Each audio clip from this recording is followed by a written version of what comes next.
हाँ तो बच्चों, इससे पहले हमने ग्रेविटेशनल पोटेंशियल और ग्रेविटेशनल फील्ड डिस्कस किया था। अब आगे बढ़ते हैं और नेक्स्ट टॉपिक पे आते हैं, सैटेलाइट्स पे। आपको पता है कि प्लैनेट्स यानी ग्रह सन के चारों तरफ घूमते हैं, सूर्य के चारों तरफ ग्रह घूमते हैं, और ग्रह के चारों तरफ जो चीज़ें घूमती हैं यानी प्लैनेट्स के चारों तरफ जो हेवनली बॉडीज़ घूमती हैं, भारी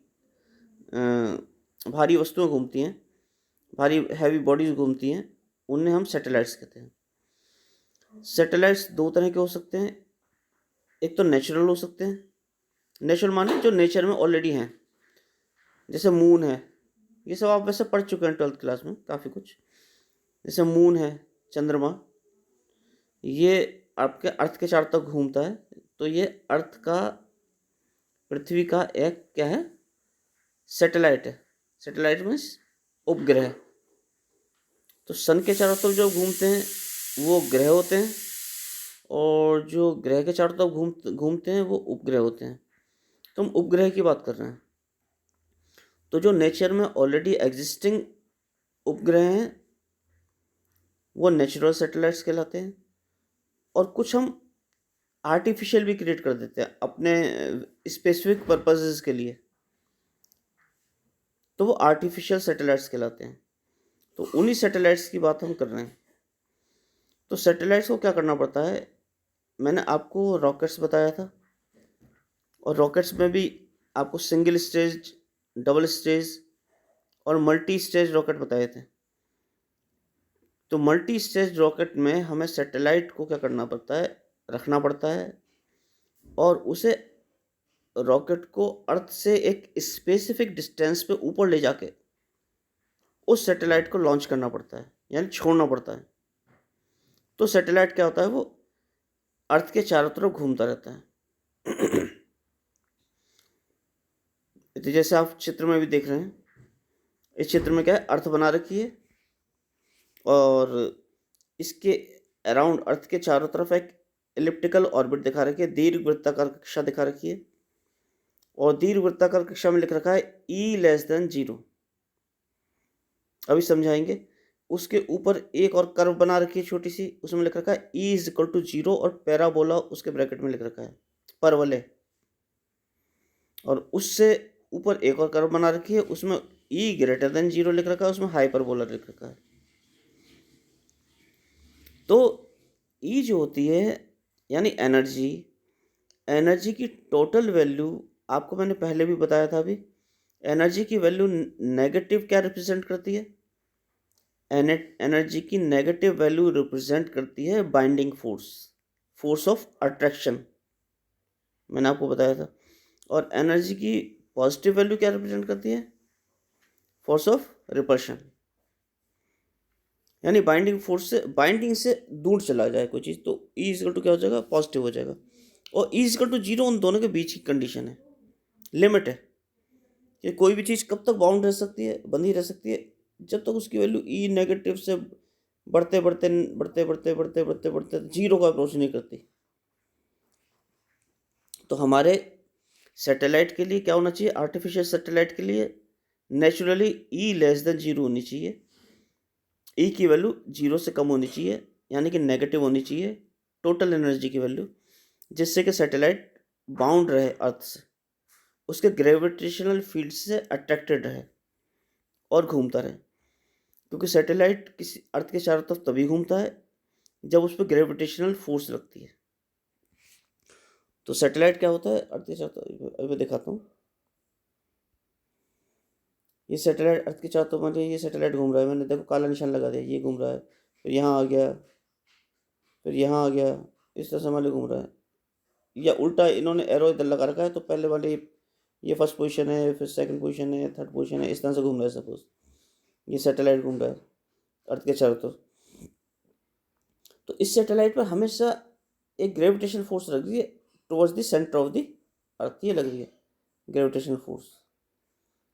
ये सैटेलाइट तो देखो सीधा जाना चाह रहा है, जब 1 पॉइंट पे था तो ऐसे जाना चाह रहा है, जब 2 पॉइंट पे था तो ऐसे जाना चाह रहा है, टेंजेंट की तरफ जाना चाह रहा है, जब 3 पॉइंट पे था तो ऐसे जाना चाह, ऐसे चल रहा है, इसका डायरेक्शन ऑफ मोशन, जब A पॉइंट पे आएगा तो इसका डायरेक्शन ऑफ मोशन ये है, जब इधर आएगा तो इसका डायरेक्शन ऑफ मोशन ये है, टेंजेंट की तरफ इसका डायरेक्शन ऑफ मोशन। लेकिन जो अट्रैक्शन फोर्स है ये इसे लगातार मोड़ती रहती है, अर्थ के सेंटर की तरफ अट्रैक्शन फोर्स लग रही है, ये इसे लगातार अपनी तरफ खींचती है अर्थ की तरफ।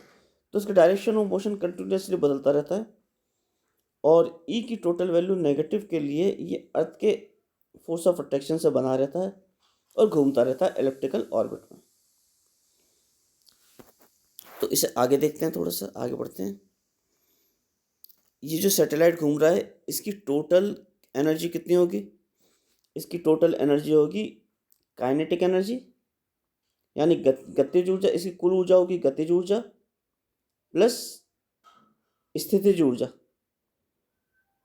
यानी kinetic energy plus potential energy. और मैं आपको बता चुका हूँ कि काइनेटिक एनर्जी टोटल कितनी होती है किसी भी चीज़ की, ये तो आपको पता ही है। काइनेटिक एनर्जी हाफ mv² होती है किसी भी चीज़ की। और पोटेंशियल एनर्जी के लिए हम एक्सप्रेशन निकाल चुके हैं, ग्रेविटेशनल पोटेंशियल के लिए। तो ग्रेविटेशनल पोटेंशियल के लिए एक्सप्रेशन ये आता है, क्या आया था हमारा आया था -gm डिवाइडेड बाई आर, ये आया था ग्रेविटेशनल पोटेंशियल के लिए।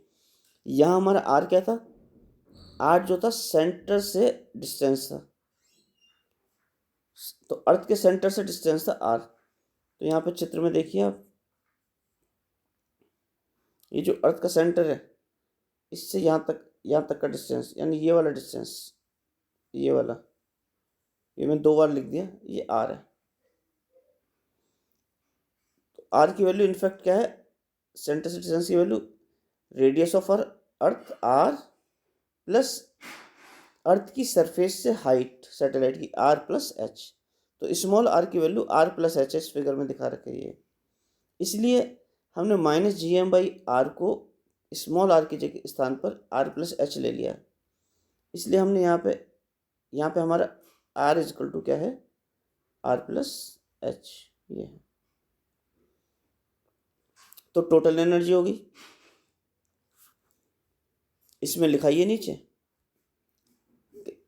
एलिप्स, पैराबोला और हाइपरबोला, ये 3 ऑर्बिट्स पॉसिबल हैं।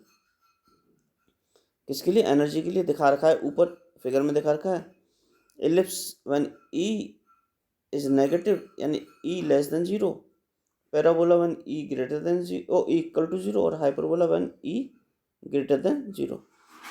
ई लेस देन 0 मीन्स नेगेटिव, ये तो 0 हो ही गई, और ये क्या हो गई? पॉजिटिव। मैं लिख दिया पॉजिटिव का साइन बना के वी ई लिख दिया, इसका मतलब पॉजिटिव। ब्रीफ में लिख देते हैं ऐसे शॉर्ट में, नेगेटिव पॉजिटिव को। जनरली हमारे ये देखा गया है, हम इन सब की कैलकुलेशंस कर सकते हैं कि अर्थ सरफेस से हमें कितने ऊपर ले जाके सैटेलाइट को छोड़ना है। ये भी हम आगे करके भी दिखाएंगे एक केस में, जियो स्टेशनरी सैटेलाइट के केस में। तो जनरली हमें क्या करना पड़ता है? 8 किलोमीटर पर सेकेंड की स्पीड पे छोड़ना पड़ता है, और लगभग रेडियस ऑफ अर्थ की हाइट के बराबर। वह तो एग्जैक्ट कैलकुलेशन होती है, जैसे इसका मतलब क्या हुआ? इसका मतलब हुआ कि ये अर्थ थी और इस अर्थ की रेडियस ये कितनी थी? स्मॉल आर थी। तो लगभग हमें इसी हाइट पे ले जाना पड़ता है सैटेलाइट को, और यहाँ पे छोड़ना पड़ता है किस स्पीड से? 8 किलोमीटर पर सेकंड से। ये रफ कैलकुलेशंस बताती हैं। अब एग्जैक्ट हम करेंगे, इस स्पेसिफिक केस में हम आराम से निकाल सकते हैं, और ये निकाल के भी दिखाएंगे। तो इस स्पीड से अगर छोड़ें सैटेलाइट को, ये हम हॉरिजॉन्टल छोड़ेंगे, देखो बेटा इस डायरेक्शन में हॉरिजॉन्टल, लेकिन अर्थ का ग्रेविटेशनल फोर्स हमेशा क्या काम करता है? नीचे की तरफ काम करता है। सैटेलाइट पे हमेशा ऐसा काम करेगा, जहाँ पे भी सैटेलाइट होगा वहाँ सेंटर की तरफ काम करेगा, इसलिए सैटेलाइट मुड़ता जाता है। जब सैटेलाइट यहाँ पहुँचेगा तो ऐसे ऐसे मुड़ेगा, धीरे धीरे मुड़ता मुड़ता मुड़ता मुड़ता क्या हो जाएगा? इलिप्टिकल ऑर्बिट में आ जाएगा, ऐसा करके, इस तरह से। और ये क्या हो गया?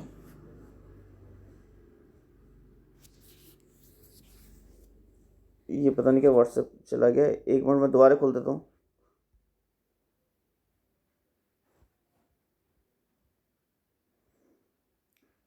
मैं उसी सिलेबस से पढ़ाता हूँ जो आपको भेजता हूँ, क्योंकि बच्चों ने कह रखा है मुझे सर हमें कंटेंट भी चाहिए, इसलिए मैं कंटेंट भेज देता हूँ आपके पास बुक्स की, जिससे अवेलेबल बुक्स की कमी ना रहे।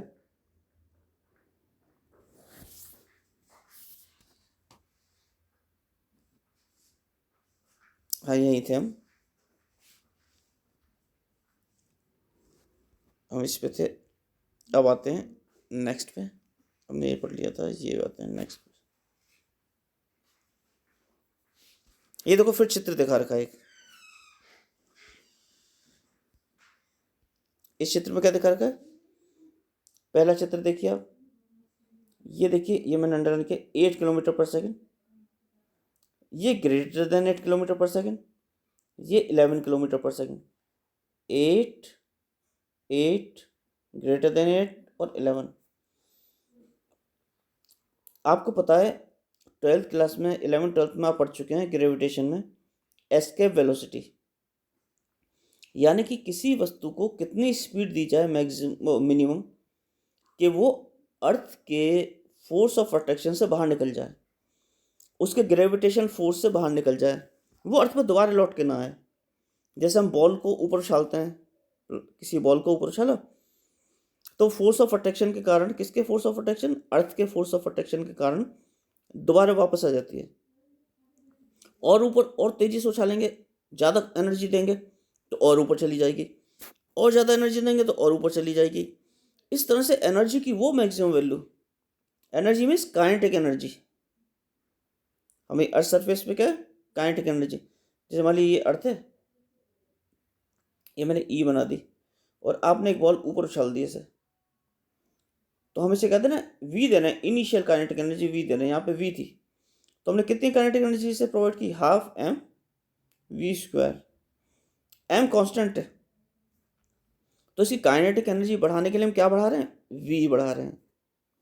तो हम वी बढ़ाते जा रहे हैं, बढ़ाते जा रहे हैं, बढ़ाते जा रहे हैं, तो वो वी कितना कहाँ तक पहुंच जाए जिससे बॉल ऊपर तो चली जाए लेकिन वापस ना लौट के, उसे कहते हैं पलायन वेग, यानी कि एस्केप वेलोसिटी। तो उसे पलायन वेग कहते हैं, आप लोगों ने पढ़ा होगा पलायन वेग अर्थात एस्केप वेलोसिटी।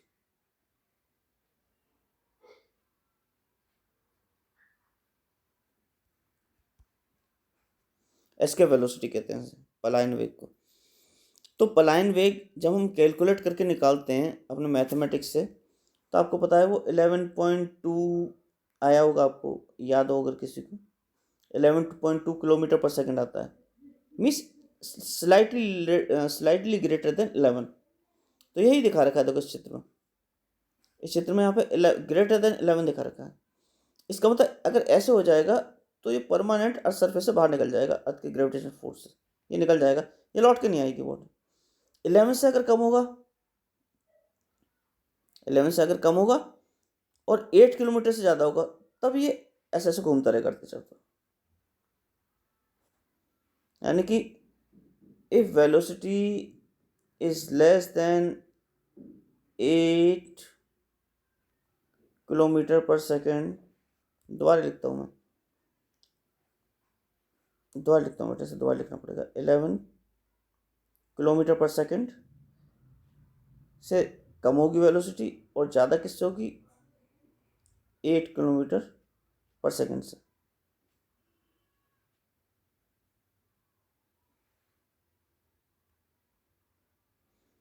अगर ये रेंज होगी तब वो एलिप्टिकल ऑर्बिट में घूमता रहेगा।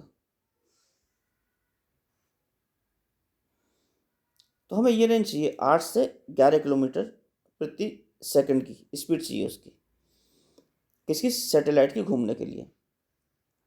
यही इसमें दिखा रखा है, इसमें ये भी दिखा रखा है अगर ये 8 किलोमीटर पर सेकंड ये है तो एलिप्टिकल ऑर्बिट में घूम रहा है, एक लेस देन 8 किलोमीटर पर सेकंड भी दिखा रखा है, देखो ये अगर लेस देन 8 किलोमीटर पर सेकंड होगा तो क्या होगा,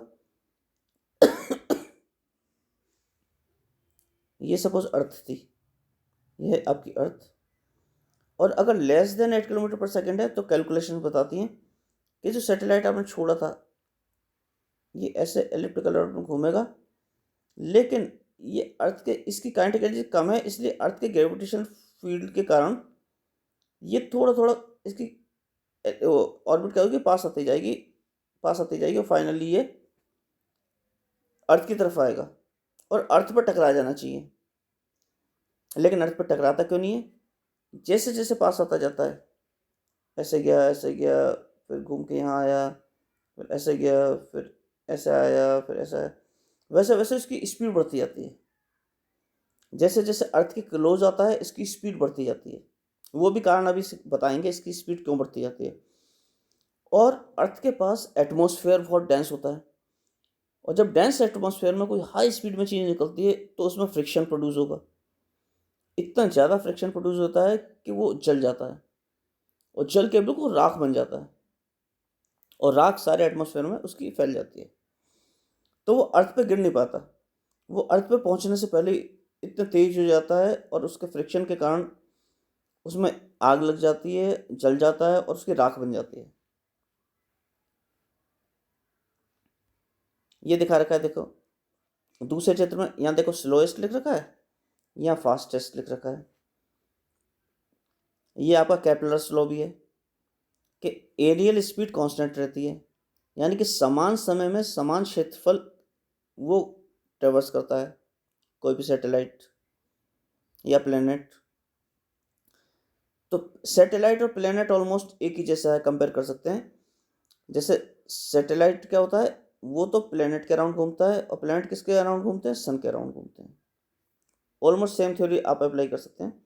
तो ये स्लो क्यों होगा, क्योंकि इसकी समान समय में समान क्षेत्रफल दूर तय करना है इसे। तो यहाँ पे इसे ज़्यादा करना पड़ेगा, बराबर इस एरिया को बराबर करने के लिए यहाँ पे इसका ये आर्क कम होनी चाहिए और यहाँ पे आर्क ज़्यादा होनी चाहिए। यहाँ पे आर्क समान समय में यहाँ पे आर्क ज़्यादा चलेगा, वो समान समय में यहाँ पे आर्क कम चलेगा। इसका मतलब ऊपर के हिस्से में तेज़ी से चलेगा ये ऐसे। इसकी ये V1 है, और नीचे के हिस्से में जो इसकी सपोज क्या है, ये क्या है, ये स्पीड ऐसे है, ये V2 है। तो V1 will be very much greater then V2, इसीलिए फास्टेस्ट दिखा रखा है, स्लोएस्ट दिखा रखा है। प्लेनेट के क्लोजेस्ट पॉइंट पे सैटेलाइट फास्टेस्ट होगा, और फारदेस्ट पॉइंट पे क्या होगा, स्लोएस्ट होगा। केपलर सेकंड लॉ को सेटिस्फाई करने के लिए।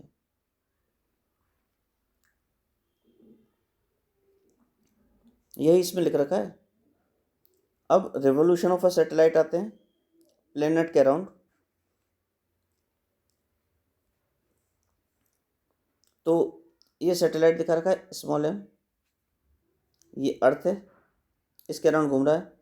इस अर्थ की रेडियस मैंने कैपिटल R दिखा रखी है, और अर्थ सरफेस से हाइट दिखा रखी है h, ये स्मॉल h दिखा रखी है। ये अर्थ की रेडियस स्मॉल r दिखा और कैपिटल R दिखा रखी है। और अर्थ के सेंटर से इस सैटेलाइट का डिस्टेंस, मैं बार प्लेनेट बोल रहा हूँ, इस सैटेलाइट का डिस्टेंस स्मॉल r दिखा रखा है, ये दिखा रखा है स्मॉल r। इसका मतलब आपको पता है कि स्मॉल r की वैल्यू जो है r+h है, ये है। ठीक है। फिर अब कोई भी चीज़ सर्कुलर ऑर्बिट में घूमती है, तो सर्कुलर ऑर्बिट में घूमने के लिए उसे एक सेंट्रीपिटल फोर्स चाहिए होती है। अगर सेंट्रीपिटल फोर्स नहीं मिली तो वो सर्कुलर ऑर्बिट में नहीं घूम सकती। सेंट्रीपिटल फोर्स आपको पता है क्या होती है, सेंट्रीपिटल फोर्स होती है mv²/r। अभिकेंद्र बल होता है mv²/r। ये अभिकेंद्र बल चाहिए होता है किसी वस्तु को वृत्तीय गति करने के लिए, और अभिकेंद्र बल किसी ना किसी फोर्स से मिलता है। यहाँ अभिकेंद्र बल किससे मिलता है सैटेलाइट को, फोर्स ऑफ अट्रैक्शन से। और फोर्स ऑफ अट्रैक्शन कितनी होती है, Gmm/r²। Newton's law of gravitation कहता है कि फोर्स ऑफ अट्रैक्शन दो बॉडीज के बीच में, कैपिटल M मास का और स्मॉल m मास की दो अगर चीज़ें हैं, तो उनके बीच में फोर्स ऑफ अट्रैक्शन क्या होगी, Gmm/r² होगी, where r is the distance between the centres of the two. R उनके सेंटर्स के बीच का डिस्टेंस होगा, यानी एम का सेंटर और स्मॉल एम का सेंटर, ये रहा सेंटर, इन दोनों के सेंटर के बीच का डिस्टेंस क्या होगा, ये स्मॉल आर होगा। स्मॉल आर की value capital R plus H मानी हमने। इसलिए देखो ये जो बाहर वाली लाइन है ये एम के सेंटर से ले रखी है, एम के सेंटर से, क्योंकि सेंटर का डिस्टेंस मानता है, सेंटर से सेंटर का डिस्टेंस। तो आपको पता लग रहा है कि G M M by R square जो है यही अभिकेंद्र बल दे प्रोवाइड करेगा। तो इसे एम वी स्क्वायर के बराबर रख दीजिए, अभिकेंद्र बल के बराबर रख दीजिए इसे। जब इसे अभिकेंद्र बल के बराबर रख देंगे, आपने रख दिया M V square divided by R is equal to G M by R square. तो वी की वैल्यू आ गई G M by small R. यहाँ लिखा है देखो R is equal to R plus H, जो मैं आपको पहले बता चुका हूँ। तो यहाँ पे आर की value again R plus H रख दी, इस आर की वैल्यू यहाँ पे आर प्लस एच रख दी, तो ये वी का एक्सप्रेशन आ गया। इसकी वी क्या था, देखो ये लिखा ऑर्बिटल वेलोसिटी। हम किसका देख रहे हैं, ऑर्बिटल वेलोसिटी। तो ऑर्बिटल वेलोसिटी का एक्सप्रेशन बहुत आसान है कि सेंट्रीपिटल फोर्स जो होगी कहाँ से मिलेगी आपको, सेंट्रीपिटल फोर्स मिलेगी आपको, सेंट्रीपिटल फोर्स मिलेगी आपको किससे, फोर्स ऑफ अट्रैक्शन से। तो आपको फोर्स ऑफ अट्रैक्शन के बराबर सेंट्रीपिटल फोर्स रख दी, तो आपको वी का एक्सप्रेशन आ गया, वी का एक्सप्रेशन आ गया G M divided by R plus H. Again अगर कोई सैटेलाइट प्लेनेट के पास घूम रहा है, तो आपको पता है कि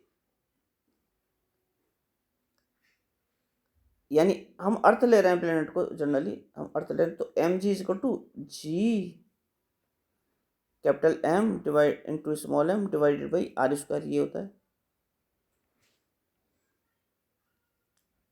किसी भी वस्तु का मास क्या, वो द्रव्यमान क्या होता है, वो द्रव्यमान एम होता है, जैसे एम है स्मॉल एम, तो उस पर कितनी फोर्स लगेगी, उसका भार कैसे निकालते हैं, भार होता है एम जी। ये एम जी जो है किसी भी वस्तु का भार है, और ये भार क्यों उत्पन्न होता है उसमें, ये भी ग्रेविटेशनल फोर्स ऑफ अट्रैक्शन के कारण होता है भार, और यही भार उसे सेंट्रीपिटल एक्सेलरेशन प्रोवाइड करवा रहा है।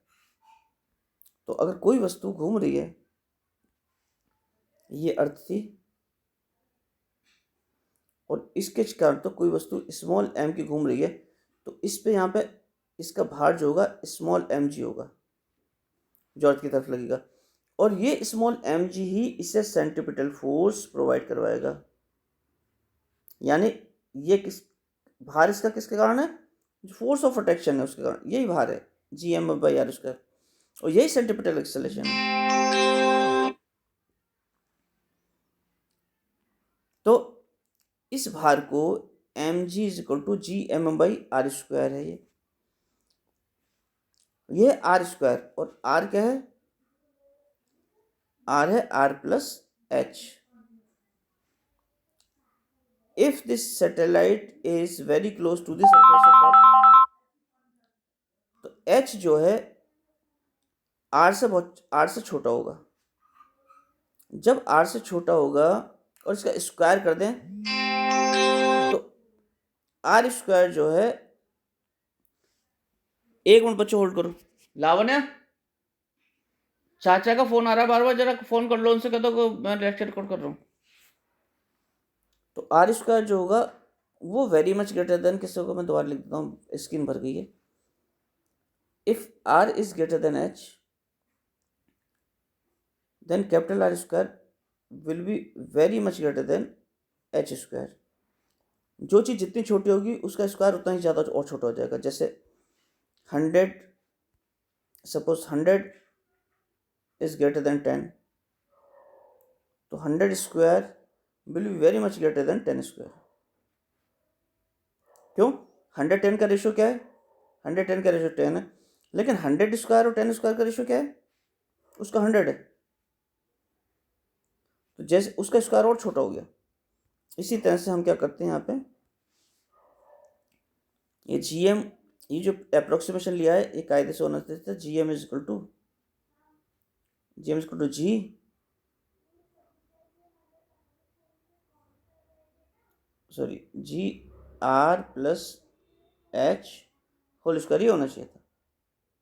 ये कैपिटल आर है बेटा, है capital R plus H whole square होना चाहिए था, लेकिन क्योंकि स्क्वायर हो रहा है तो यहाँ पे टर्म आती R square plus H square plus 2HR ऐसा आती ना, तो हमने 2HR और एच स्क्वायर को हमने हटा लिया अभी छोटा मान के कि आर स्क्वायर के कंपेरिजन में छोटे होंगे, तो हमने सीधा लिख दिया G M is equal to G R square. तो G M is equal to G R square जब लिख दिया तो इस एक्सप्रेशन में जी एम की वैल्यू यहाँ पे जी आर स्क्वायर रख दीजिए। अप्रोक्सीमेशन है ये, ध्यान रखिएगा, एग्जैक्ट नहीं है। तो अगले पेज पे आते हैं, तो रखने पे क्या मिलेगा आपको, तो आपको ये मिल जाएगा v का एक्सप्रेशन मिल जाएगा दिस। बहुत सही हो गया। ये आपको क्या निकाल ली, ऑर्बिटल वेलोसिटी निकाल ली।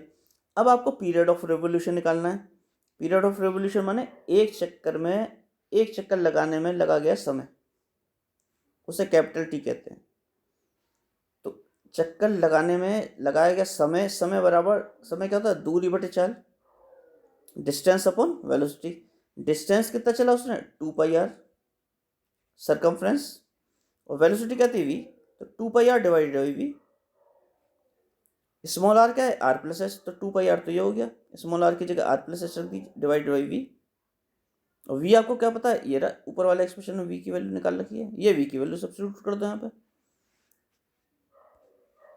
तो ये आ गया, v की वैल्यू रख दी। फाइनली आपका ये आ गया 2πr plus H 3/2 divided by R square root of जी।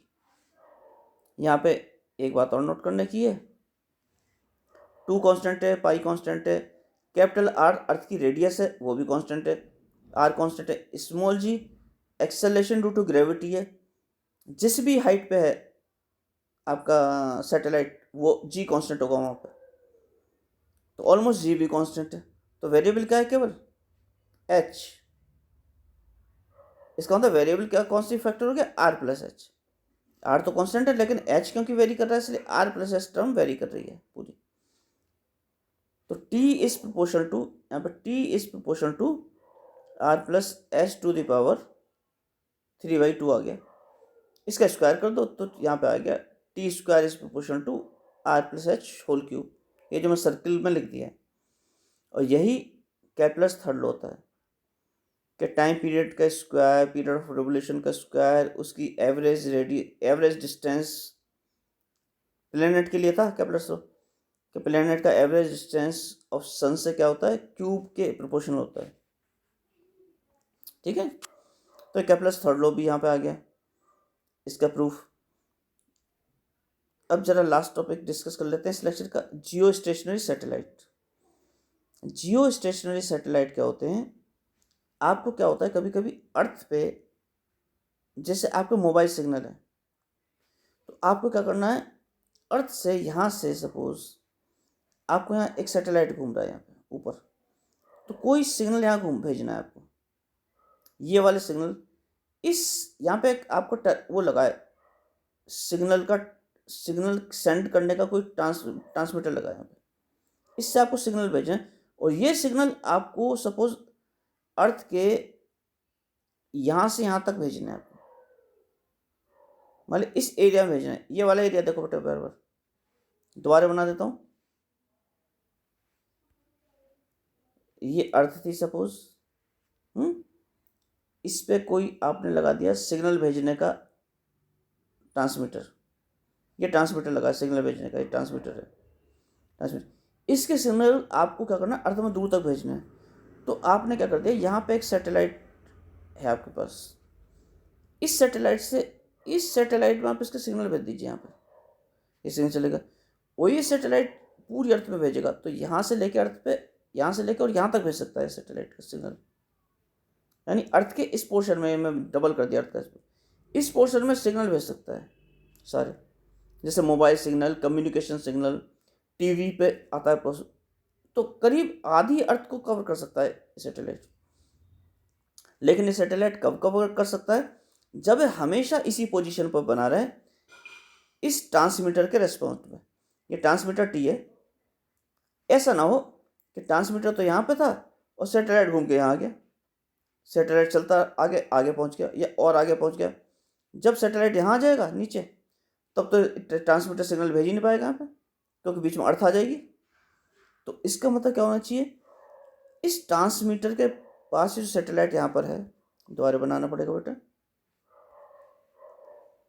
ये था, यहाँ पर ट्रांसमीटर था, ये ट्रांसमीटर है और यहाँ पर हमने सैटेलाइट बनाया है।